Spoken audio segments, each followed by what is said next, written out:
दोस्तों नमस्कार। स्वागत है आप सभी का आप ही के अपने इस मंच पर जिसका नाम है मयूर जानी ऑफिशियल। दोस्तों आप देख रहे हैं हमारी बगल वाली खिड़की में राजेश ठाकर जी विराजमान हैं। हम वक्त जाया नहीं करेंगे, आज के मुद्दे पर सीधा आ जाते हैं। मुद्दा यह है कि ऑपरेशन सिंदूर से फायदा तो हमको होना चाहिए था, बदला भी लिया जाना था और दुनिया भर में हमारा डंका भी बजना था, लेकिन हुआ कुछ उससे उल्टा है। ऑपरेशन सिंदूर को जैसे सीज फायर कर दिया गया, उसके बाद तुरंत तुरंत तुरंत मतलब कि उसी क्षण से मैं तो कहूंगा कि पाकिस्तान का कद अचानक से, जो कि मतलब खत्म होने के कगार पे खड़ा था, उसका कद बढ़ना शुरू हो गया, उसका वजन बढ़ना शुरू हो गया। और आजकल जो है वो पाकिस्तान हर जगह पे हमारी बराबरी में एक तरह से कहें कि एक रणनीति बनाकर आगे चलता हुआ दिखाई देता है। पाकिस्तान ने और अरब जो सऊदी अरेबिया है, उन्होंने एक दूसरे के साथ युद्ध के समय में खड़े रहने का करार किया है, एग्रीमेंट कर दिया है। इजराइल की जो नीति है और जिस तरह से अमेरिका उसको सपोर्ट करता हुआ नजर आ रहा है, ये उसके पीछे कारण हो सकता है, लेकिन सवाल ये है कि बार बार जाकर गले तो हमारे प्रधानमंत्री मिले थे सऊदी अरब के शेखों को, यूएई के शेखों को, है ना, लेकिन जो डिफेंस एग्रीमेंट हुआ है वो सऊदी ने पाकिस्तान के साथ किया है। एक बात ये है। दूसरी बात कि सवाल ये होता है कि क्या विदेश मंत्रालय की कोई जरूरत है हमारे यहाँ, क्योंकि जो काम विदेश मंत्रालय को करना चाहिए था रूठे हुए ताऊ ट्रंप को जो मनाने का, वो जो लाइजनिंग और लॉबिंग करने वाली जो एजेंसी है उसको जब पैसे से भाड़े पे रखा तब से वो कर रही है। अचानक से जो ट्रंप साहब है उनके मिजाज बदले बदले नजर आते हैं। अब वो अचानक से जो है वो बहुत प्यार दिखाना शुरू कर दिए हैं, है ना, मोदी साहब के प्रति और भारत के प्रति। और अब तो ये भी कह दिया कि शायद वो 25% की जो पेनल्टी है वो हटा देंगे। ये दो बड़े महत्वपूर्ण मुद्दे हैं। एक और उसके बाद एक वो वोट चोरी वाला भी है, लेकिन ये दो मुख्य मुद्दे आज बात करेंगे सीधी ठाकर साहब से और उनका इस मामले में जो आकलन है वो समझने की कोशिश करेंगे। ठाकर साहब बहुत बहुत स्वागत है आपका। अब मंच आपका है सर। ये दो मुद्दे हैं, आप बताइए। देखिए 17 सितंबर जब भारतीय जनता पार्टी पूरे देश को प्रधानमंत्री का जन्मदिन मनवा रही थी और हमारे जो है प्रधानमंत्री का महिमा मंडन हो रहा था, उसी दिन जी 17 सितंबर के दिन ही जो strategic mutual defence agreement Saudi Arabia और पाकिस्तान के बीच में हुआ।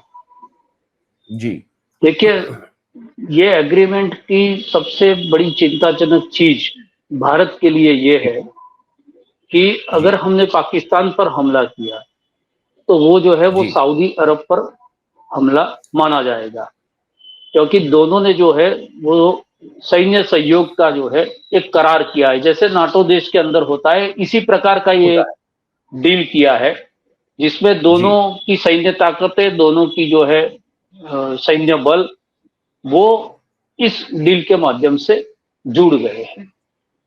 तो देखिए अभी तक ये था कि भारत की जो सैन्य ताकत थी वो पाकिस्तान से बहुत ज्यादा थी। हमारे पास 14.5 लाख के आसपास जो है वो सैन्य, वो आर्मी के, नेवी के सारे मिलाकर उसके सैनिक है, जबकि पाकिस्तान के पास 9.5 लाख जो है वो सैन्य बल था। अब उसमें सऊदी अरब का लगभग 4 लाख का सैन्य दल ऐड हो जाता है, तो आप मान लो कि भारत का जितना सैन्य बल है उतनी ताकत अब पाकिस्तान की वहां पर हो जाती है। उसके साथ साथ जो हमारी ताकत थी, सैन्य ताकत, उसके अंदर भी आप देखिए तो पूरे विश्व से जो शस्त्र की इंपोर्ट होती है भारत के अंदर, उसका जो हिस्सा है वो 9.8% है, जबकि सऊदी का 8.4% ऑलरेडी था। उसमें पाकिस्तान का 4.6% जो है शस्त्र आयात, उसको आप मिला दो तो लगभग 13-14% हो जाता है। तो उसमें भी वो पाकिस्तान जो है उसने अपनी स्थिति को जो है वो बेहतर किया है। तीसरी एक महत्वपूर्ण बात यह है कि ये सारे 22 जो मुस्लिम देश है उसमें रिचेस्ट मुस्लिम कंट्री है जी। तो आप देखिए जिस प्रकार की पाकिस्तान की अभी हालत है उसके अंदर उनको आईएमएफ पर निर्भर रहना पड़ता था।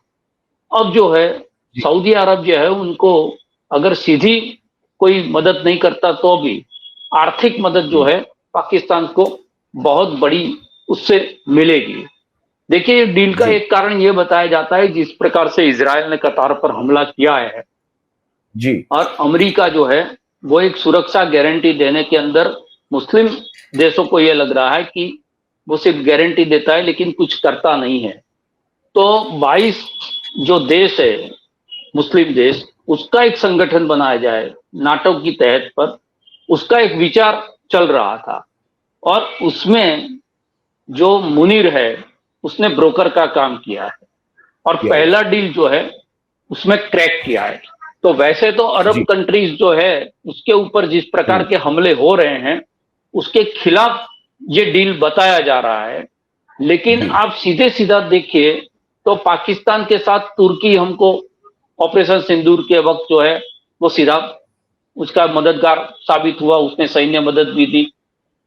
चाइना जो है वो भी पाकिस्तान की फेवर में रहा। अब चाइना और तुर्की के साथ सऊदी अरेबिया को मिला लो आप, तो पाकिस्तान ने जो है वो अपनी स्थिति को सुधारने की एक शुरुआत की है और जो मुस्लिम राष्ट्र है उसकी अगुवाई सऊदी अरेबिया को देकर एक तरफ से एशिया के अंदर एक नया गठजोड़ बनाने की कोशिश वहां पर करी है। तो ये भारत के लिए सबसे चिंताजनक चीज है। हकीकत में दूसरी बात यह है जो मैंने कहा कि 17 सितंबर को मोदी साहब का जन्मदिन था, कूटनीति कहां पर फेल होती है।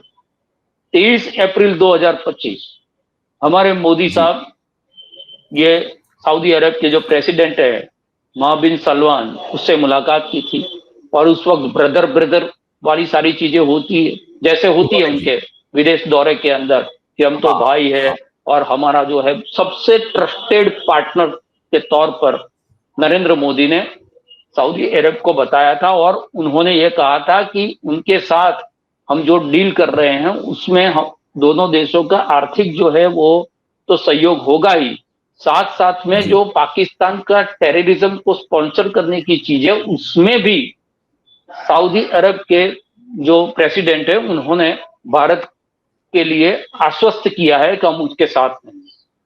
अब देखिए पाकिस्तान के साथ सैन्य सहयोग करना और पाकिस्तान पर हमला वो सऊदी पर हमला है, इस प्रकार का एक एग्रीमेंट होना उसका मतलब ये हुआ कि पाकिस्तान के द्वारा भारत के अंदर जो भी गतिविधियां हो रही उसको परोक्ष रूप से समर्थन मिल जाता है वहां से। तो मोदी जी की मुलाकात का मोदी जी की मुलाकात का महत्व क्या रहा।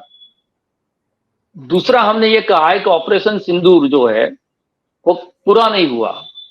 पहलगाम जैसी अगर कोई और आतंकवादी कार्यवाही होती है पाकिस्तान की तरफ से तो फिर से जो है ऑपरेशन सिंदूर हो सकता है, यानी कि पाकिस्तान के ऊपर फिर से भारत हमला कर सकता है। तो भारत को सवाल ये पूछना चाहिए हमारे विदेश मंत्रालय को कि भाई जब आपने पाकिस्तान के साथ ये सैन्य सहयोग किया है तो अगर हमारी स्ट्रेटेजी ये है कि अगर हम सामने से हमला नहीं करते, हम आक्रमण नहीं करते, लेकिन पाकिस्तान अगर बाज नहीं आया और ऐसी कोई आतंकवादी प्रवृत्ति हिंदुस्तान के अंदर हुई और उसके जवाबी कार्यवाही में हमने ऑपरेशन सिंदूर जैसी कार्यवाही करी तो आप पाकिस्तान का साथ दोगे या नहीं दोगे, ये इसका स्पष्टीकरण कीजिए, क्योंकि वो तो सीधे सीधा आतंकवाद का समर्थन हो जाता है। तो एक ऐसा देश जिसके साथ भारत के संबंध अभी अभी बिगड़े हुए हैं, अभी अभी दोनों देशों के अंदर एक सैन्य कार्यवाही हुई है, उसके बाद मोदी जी जो है एक प्रयत्न करते हैं वहां से जो है संबंध बनाने के और उसके बीच में पाकिस्तान इतना बड़ा डील कर देता है और किसी को भनक तक नहीं लगता। उसका मतलब यह हुआ कि हमारी विदेश नीति के ऊपर पाकिस्तान की जो स्ट्रेटेजी है वो अभी भारी पड़ी है।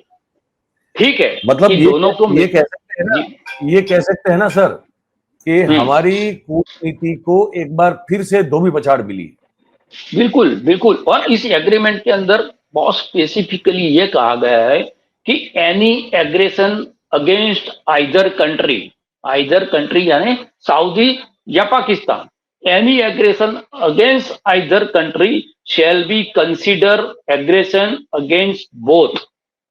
यानी कि किसी भी कार्यवाही एक भी कंट्री पर होती है तो उसको संयुक्त रूप से हमला माना जाएगा और उसका जवाब दिया जाएगा। उसका मतलब ये हुआ कि तुर्की और चाइना के बाद एक और देश जिसका आर्थिक जो है वो पहलू भी मजबूत है और उनका अरब जो कंट्रीज है उसके ऊपर भी बहुत बड़ा प्रभाव है, तो उसका मतलब ये हुआ तो ये तो हमसे छूटा ही छूटा। हम जिस प्रकार से इजराइल, पैलेस्टाइन और ईरान के अंदर डोलमुल रवैया अपना रहे हैं कि एक तरफ इजराइल ने जो ईरान पर हमला किया उसके प्रस्ताव पर हम जो है वो अपना ओपिनियन देकर सिग्नेचर भी करते हैं, हम पैलेस्टाइन जो है उसके समर्थन में भी कभी दिखते हैं और इजराइल के साथ भी दिखते हैं। तो ये अरब कंट्रीज जो है उसमें भी हमने सिग्नेचर की ना, जो सिग्नेचर किया है, लेकिन आइडियोलॉजिकली हम इजराइल के साथ दिखते हैं। ठीक है। तो ये जो मुस्लिम कंट्रीज है वो भरोसा नहीं कर पा रही भारत पर। अमेरिका पर भी भरोसा इसलिए नहीं कर पाई कि अमेरिका एश्योरेंस तो दे रहा है, ईरान को भी एश्योरेंस दिया था, उसके बाद इजराइल ने उस पर हमला कर दिया। ये तो ईरान की ताकत थी, इजराइल को जो है उन्होंने दबा दिया और जो है सीज फायर वहां पर हो गया। लेकिन कतार पर हमला हुआ, ट्रंप ने कहा हम उसमें देखेंगे करते, लेकिन कोई गारंटी उसको मिलती नहीं है इजराइल की तरफ से कि भी अमेरिका के कहने से ये हमला रोक देगा। तो गाजा पट्टी से लेकर पैलेस्टाइन, ईरान और कतार तक जो हो रहा है उसमें इन लोगों को अब लग रहा है कि हमें अगर उसको बचाना है। और देखिए सऊदी को क्यों पसंद किया गया, मक्का और जो उनके धार्मिक स्थान है उसकी रक्षा करने का। हाँ, तो एक तरह से ये सेंटिमेंट भी जो है इसके साथ जोड़ दिया गया है कि अगर आपको मुस्लिम कम्युनिटीज को बचाना है, हमारी जो है वो धरोहरों को बचाना है, तो भी आपको एक साथ आना पड़ेगा। तो ये उसकी शुरुआत है, ये हमें मानकर चलना चाहिए। और इसीलिए मैंने कहा देखिए भारत के सैन्य ताकत पर, भारत के जो सैन्य बल है उसके शौर्य पर, वीरता पर हमें कोई संदेह नहीं है।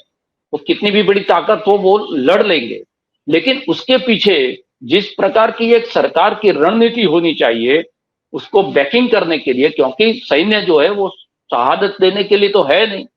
तो आपको जिस प्रकार से ये ऑपरेशन सिंदूर के बाद विश्व से समर्थन जुटाना चाहिए था जी, कॉन्क्रीट रूप से, सिर्फ हमारा पूरा देश जो है हमारे साथ है, पूरा देश हमारे साथ है, उससे नहीं चलता। अमेरिका क्या आपके साथ नहीं दिखा, रशिया खुलेआम आपका समर्थन नहीं करा, चाइना जो है वो समर्थन तो बात छोड़ दो, वो सीधे रूप से जो है पाकिस्तान के साथ मिला हुआ निकला, तुर्की जैसा देश वो भी उनके साथ रहा, अब सऊदी। तो कहीं ना कहीं एशियन जो रीजन है उसके अंदर भारत के खिलाफ वो हो सकता है चाइना मॉडल हो, क्योंकि चाइना ने इससे पहले जो है वो सऊदी और मुनीर दोनों के साथ बातचीत की थी। अभी अभी जब नरेंद्र मोदी वहां पर गए तो नरेंद्र मोदी जिस फ्रेम में नहीं थे उस फ्रेम में ये दोनों थे। तो उसके पीछे चाइना हो सकता है कि भी अमेरिका से आपको बचना है तो आप एक हो जाओ, पीछे तो फिर हम बैठे हुए हैं। तो ये सबसे बड़ी एक चीज हुई है। देखिए उनका जो सऊदी का जो सैन्य बल है उसका जो लड़ाकू हवाई जहाज है उसमें उसका रैंक 9 नंबर पर, और उनके जो हवाई जो है वो हेलीकॉप्टर है उसमें उनका रैंक जो है 2 नंबर पर। दूसरी तीसरी बात में ठीक है वो जो है समुद्री ताकत उसकी बहुत कमजोर है, लेकिन उसके बावजूद भी उनके पास जो सैन्य ताकत है उसमें पाकिस्तान की सैन्य ताकत मिलेगी। उनके सैन्य बल की जो संख्या है उसके साथ में पाकिस्तान की सैन्य बल की संख्या मिलेगी। और सबसे बड़ी बात यह है कि पाकिस्तान को आतंकवाद के नाम पर अलग थलग करने की जो हमारी नीति थी उसमें हम विफल होते दिखे। मयूर भाई, जैसे आपने कहा है तो मैं थोड़ी जानकारी हमारे दर्शकों को थोड़े फैक्ट्स और फिगर भी बता दूं, है ना, ताकि हम जो कह रहे हैं वो क्यों कह रहे हैं इस बात की उनको ज्यादा स्पष्टता हो जाए। देखिए, जैसे अभी कुछ समय पहले ठाकर साहब ने इस बारे में कहा था, अब ये क्यों हमको बात करना पड़ रहा है? ये इसलिए बात करना पड़ रहा है क्योंकि पहले तो ये समझ ले कि भारत और सऊदी अरेबिया के रिश्तों को लेकर थोड़ी आपको जानकारी देते। 1947 में हमारा जब ये देश बना, उसके बाद हमारा सऊदी अरेबिया के साथ एक रिश्ता, मतलब ना बहुत हम करीबी थे, ना कोई गले में हाथ डाल के कोई बातें करता था। एक डिप्लोमेटिक रिलेशन जिस तरह से एक देश के दूसरे देश के साथ होने चाहिए वो थे। और सऊदी भी उस समय कोई इतना समृद्ध नहीं था जितना कि वो 60-70 के दशक में हुआ, है ना। वो भी उस समय एक जो है वो भी एक अपने एक स्टेज पे था। लेकिन जब सऊदी के राजा अब्दुल्ला 2006 में, जबकि यूपीए की सरकार थी, वो भारत आए, तब से रिश्ते अच्छे और अच्छे होना शुरू हुए। उसके बाद हमारे जो प्रधानमंत्री, पूर्व प्रधानमंत्री स्वर्गस्थ मनमोहन सिंह साहब थे, उन्होंने भी सऊदी की जो है वो मुलाकात ली थी, रियाद गए थे वो, है ना। और फिर जो है हमारे आ गए प्रधानमंत्री मोदी साहब। मोदी साहब 4 बार जो है वो सऊदी अरेबिया की मुलाकात ले चुके हैं। 2014 में आए, वैसे ही चले गए थे जैसे ही प्रधानमंत्री बने। फिर 2016 में बने, 2016 में गए। फिर 2019 में भी सऊदी की वो यात्रा करके आए थे। और जैसे भी ठाकर साहब ने कहा कि ये जब ये हमारी बहनों के सिंदूर को उजाड़ा गया पहलगांव में, तब भी वो सऊदी अरेबिया ही थे, मतलब 2025 के अप्रैल में भी वो वहीं थे, वहां से वापस आए। अच्छा, 2019 में सऊदी के जो प्रिंस है ये सलमान साहब, वो भारत आए थे। उन्होंने उस समय $100 मिलियन के इन्वेस्टमेंट की घोषणा की थी। अभी की अगर बात करें तो मुझे अगर ठीक से याद है तो ठाकर साहब, ये जो पिछला वाइब्रेंट हुआ कोविड के बाद वाला, और उसके बाद तो भी दूसरा हुआ नहीं है, उसमें भी सलमान साहब आए थे और अचानक से यात्रा छोड़ के चले गए थे, कोई कारण था, पता नहीं क्या था। तो वो नहीं, वो आए थे और उनको स्टेट गेस्ट का दर्जा भी दिया गया। हाँ, बिल्कुल दिया गया था। अब ट्रेड हमारा सऊदी के साथ अच्छा है। भारत के लिए सऊदी अरेबिया, मतलब हमारे लिए सऊदी अरेबिया, अगर हम वो सूची बनाएं कि भाई हमारे साथ जो बहुत अच्छा ट्रेड हो रहा है, उसमें से 1 से 5 की सूची बने तो सऊदी अरेबिया उसमें 5वें क्रम पे है। पर सऊदी अरेबिया के लिए हम लोग दूसरे क्रम पे हैं। उनके लिए हमारा महत्व ज्यादा है, हम दूसरे नंबर पे वहां पे, ठीक है।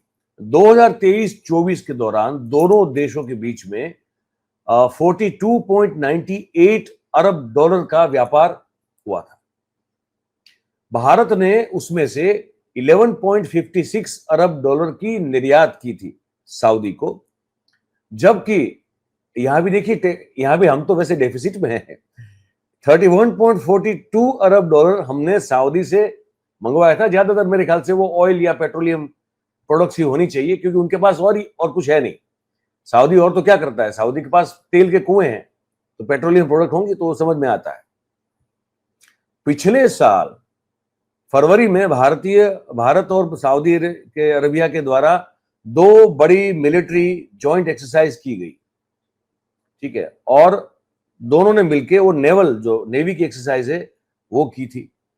हमारी जो यहाँ भारत की जो कंपनी है एम्यूनेशन इंडिया लिमिटेड, उसके द्वारा सऊदी के साथ $225 मिलियन का एक एग्रीमेंट भी हुआ है, करार भी हुआ है, ठीक है। ये सब हुआ है। इन सब के बावजूद अब पाकिस्तान के साथ वो एक नाटो जैसी डील हो रही है इनकी, होगी, और वो क्या रही है, हो गई इनकी। तो पाकिस्तान जो भी घटिया काम हमारे साथ करने की सोचेगा या करेगा, हमारा मतलब कि इतने सारे ये जो भी आपने गले मिला, आपने ब्रदर कहा, आप फला मस्जिद में गए, फला मकबरे पे चले गए, ये सब कर दिया आपने, वो सब ठीक है एक तरफ। लेकिन एक ही झटके में सऊदी अरेबिया पाकिस्तान के साथ बैठ गया। और इसका मतलब ये है कि कल जाके, अब मैं एक और बता दूं बात आपको, ये भी आंकड़ा दे, अब सैन्य के बारे में बता दिया। देखिए, तीनों देशों के अगर डिफेंस बजट पर हम अगर नजर करें, मैंने ये आंकड़े निकाल के मेरे पास सामने रखे हुए हैं, ठीक है। अगर डिफेंस बजट पर नजर करते हैं तो भारत और सऊदी अरेबिया का बजट लगभग 78.3 अरब डॉलर के आसपास है, मतलब कि 6.89 लाख करोड़ रुपए खर्च हो रहे हैं। पाकिस्तान का जो है वो सिर्फ 9 बिलियन डॉलर है। सऊदी अपनी जीडीपी के 7% से लेके 4% से लेके 7% तक की जो रकम है वो डिफेंस में खर्च करता है। क्योंकि इसका कारण है, कम क्यों है? क्योंकि जैसे ठाकरे साहब ने कहा, अब तक अमेरिका का वो एक सऊदी का रक्षा बजट जो है 7.76 अरब डॉलर है। अरब डॉलर है, हाँ हाँ बिल्कुल। पर वो उनकी जीडीपी के हिसाब से कम है, और वो इसलिए कम है क्योंकि अब तक वो ठेका अमेरिका ने लेके रखा हुआ था कि भाई यहाँ कुछ भी आपके यहाँ कोई अगर कुछ करेगा तो हम बैठे। उनके अमेरिका के बहुत सारे मिलिट्री बेसिस हैं across the Saudi Arabia and even UAE also, तो वो सुरक्षा की जिम्मेदारी ज्यादातर अमेरिका ने संभाल के ली थी। उनके भी करार थे, एग्रीमेंट्स थे, तो इसलिए इन लोगों ने अपनी जीडीपी का बहुत कम हिस्सा सैन्य में के पीछे खर्च वो कर रहे थे। अच्छा, अब अगर ग्लोबल फायर पावर इंडेक्स की बात करें तो इसमें यह बताया गया है, जो अंतिम रिपोर्ट है उसमें, कि वैश्विक स्तर पर ग्लोबल फायर पावर मतलब कि शस्त्र जो है उनकी अगर आपको फायर पावर क्या होता है, मिसाइल, विमान, आपकी शस्त्र सैन्य की शस्त्र क्षमता, उसकी बात होती है। तो सऊदी 24वें क्रम पे है, पाकिस्तान 12वें क्रम पे है, और हम 4 नंबर पे हैं, हम चौथे क्रम पे हैं। अब फिर भी सऊदी ने हमारे साथ इस बारे में ना कोई बात की, ना सोची, और पाकिस्तान के साथ वो बैठ गया। ये बहुत बड़ी एक, मैं कहूंगा, मेरा ये मानना स्पष्ट रूप से कि एक बार फिर से वही डंका हमारा फट गया, वो ढोल। देखिए मयूर भाई, मैंने जो सैन्य ताकत की बात की उसमें हम चौथे स्थान पर, सऊदी जो है 24वें स्थान पर है, पाकिस्तान जो है वो 12वें स्थान। लेकिन अब जो है वो दोनों की जो ताकत मिलती है, मैंने जैसे कहा कि भारत के जो सैन्य ताकत है वो 14.5 लाख के आसपास है, और सऊदी और पाकिस्तान की सैन्य ताकत को मिला देते तो लगभग उतनी हो जाती है। वैसे उनका जो डिफेंस का एक्सपोर्ट का जो रेशियो है वो भी आप देखें तो सऊदी का 8.4 और पाकिस्तान का 4.6, आप हमारा 9.8 देख लो तो उससे ज्यादा वो बढ़ जाता है। तो ये जो करार हुआ है, वो करार ये प्रूव कर रहा है कि पाकिस्तान ने अपनी स्थिति बेहतर की ऑपरेशन सिंदूर के बाद। देखिए अमेरिका को हमारे हाथ से छुड़वा लिया उसने, चाइना तो उनके साथ में था ही, क्योंकि अमेरिका ने जो है मोदी जी को नहीं बुलाया और उनको डिनर पर बुलाया। अमेरिका ने बार बार जो है पाकिस्तान को शस्त्र सहाय भी दी और पैसा भी दिया जी, तो ट्रेड भी जो है पाकिस्तान के साथ उन्होंने डील किए हैं। तो पाकिस्तान ने ऑपरेशन सिंदूर के बाद हकीकत में होना ये चाहिए था कि पूरी दुनिया को, जो दुनिया ये आतंकवाद का स्वाद अमेरिका भी चख चुका है, तो पूरी दुनिया को भारत को अपने पक्ष में लेना था। ये बात प्रूव करके कि भाई हमने जो भी किया है वो तो हमारे जो सामान्य लोग थे उसको मार दिया गया, और उसके जो आतंकवादी ठिकाने पाकिस्तान के अंदर थे, तो हमारा हमला पाकिस्तान के ऊपर नहीं था, उनके सैन्य के ऊपर कार्यवाही नहीं थी, हमारी कार्यवाही टेररिज्म के खिलाफ, उसके आतंकवादियों के खिलाफ थी। जो पाकिस्तान को करनी चाहिए थी वो भारत ने की। तो ये हमारी तरफ से वॉर नहीं था, उसको वॉर डिक्लेयर कर दिया पाकिस्तान ने, वो बात अलग है। लेकिन ये बात हम दुनिया को समझाने के अंदर विफल रहे।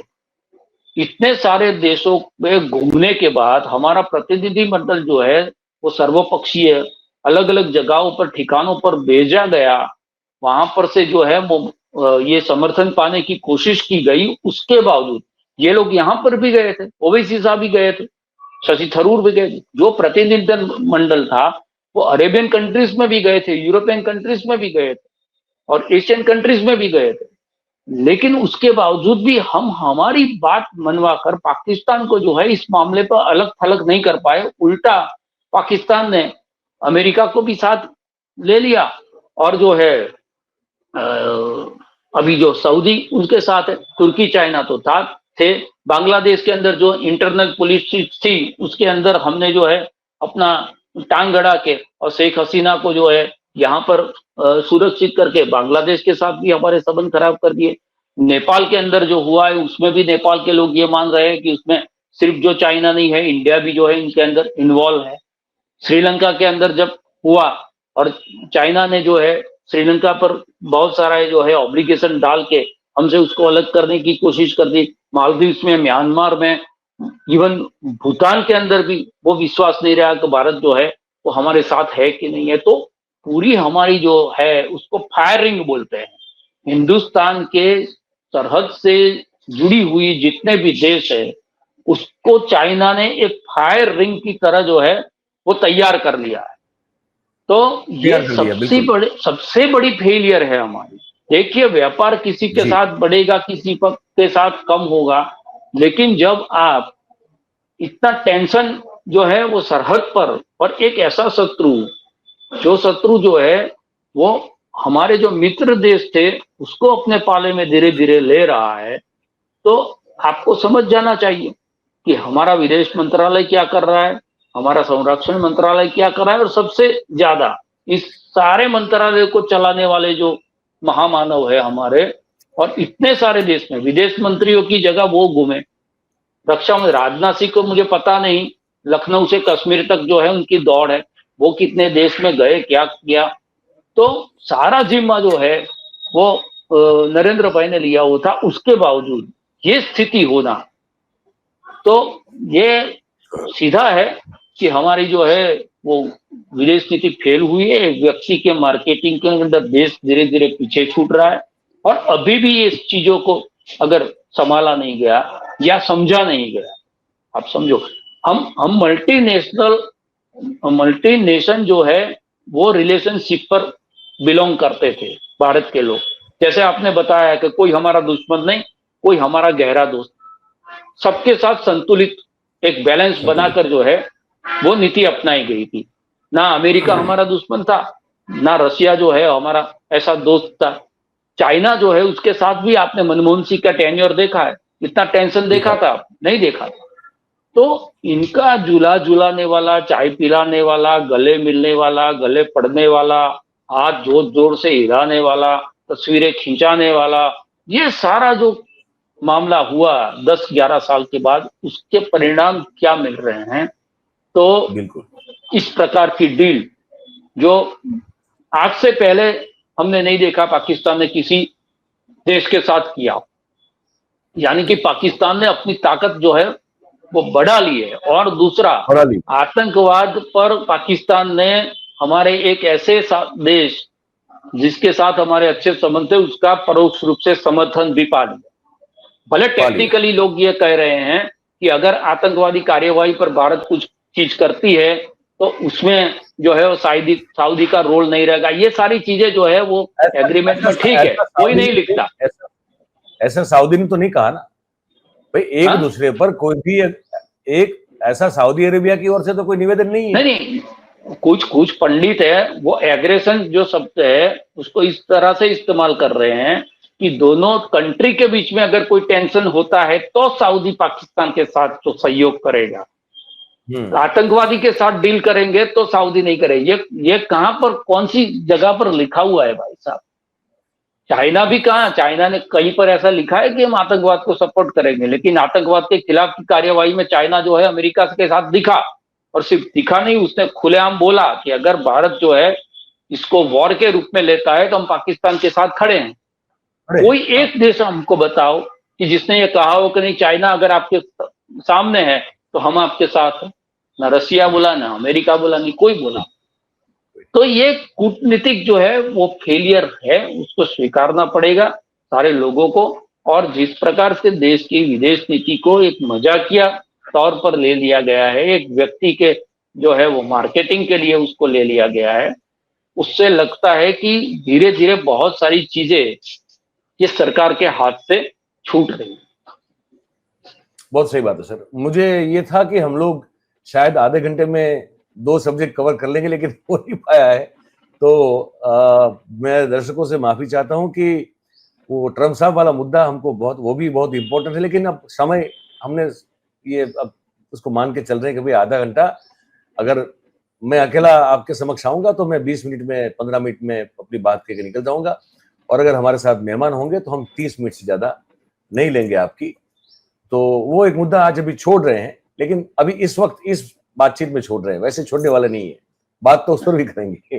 ठीक है, तो वो मुद्दा महत्वपूर्ण है। हाँ देखिए, बड़ा है, तो उस पर दलालों के जरिए बनी हुई सरकार विदेश नीति भी दलालों के माध्यम से करेगी तो क्या होगा? तो ये बहुत बड़ा मुद्दा है। वो जो है ना, वो हम आपको वो बात भी सुनने को मिलेगी, पर आज इस कार्यक्रम को यहीं रोकेंगे, वो बात अगले वीडियो में हम आपको बताएंगे। ठीक है, तो इस बातचीत को हम यहाँ समाप्त करेंगे। ये ट्रम्प साहब वाला जो मुद्दा है वो आपको आगे इसके बाद वाले वीडियो में देखने को मिल जाएगा। मैं और ठाकर साहब भी बात करेंगे, वो कोई तो आज यहाँ इसको समाप्त करते हैं। इस बातचीत को आप कैसे देखते हैं, अपनी राय कमेंट के जरिए हमको लिख के जरूर से बताइए, और अगर ये बातचीत अच्छी लगी हो तो आप इस वीडियो को लाइक कीजिए, इसके लिंक को हो सके उतना शेयर कीजिए, और ये चैनल आप ही का है भाई। अराउंड 53 to 54% व्यूअर्स जो हैं वो देखते तो हैं भाई साहब, लेकिन सब्सक्राइब नहीं करते हैं, ऐसा हमारा गूगल का एनालिटिक्स बता रहा है।